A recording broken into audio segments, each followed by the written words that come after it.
Sure. I will admit that I'd never seen his work in person before. I'd seen it in textbooks, in reproduction, and I found the exhibition to be a revelation.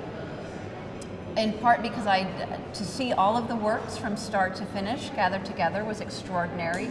He is a supremely gifted painter, and I will say that I came to his work in part through the lens of Cezanne, because the exhibition was about the global Cezanne effect, and I expected his work to be far more derivative. I expected it to look a lot more like Cezanne, and in fact, he struck me as a much more original painter than I had anticipated. And the work was striking in that it is so much more physical and material and aggressive. Muscular is the term I think that Aurelia used than Cezanne's painting, and that was very interesting, and it's something that would not be possible to see by way of a picture in a book.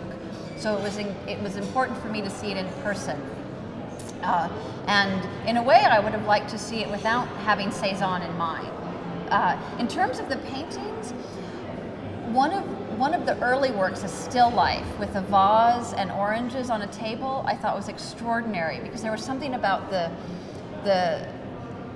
regimented horizontality of those thick brushstrokes that I found very appealing. But I also liked, and I think this is an obvious answer, but I love the family portrait, the large-scale family portrait, and I was curious to know what the machine was in the lower left-hand corner. I couldn't figure that out. It looked like a printing press or some such thing, but it was intriguing.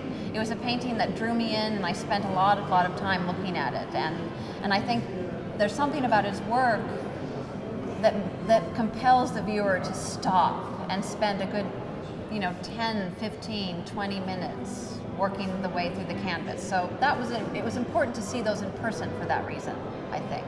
Yeah, so I very much appreciate the opportunity.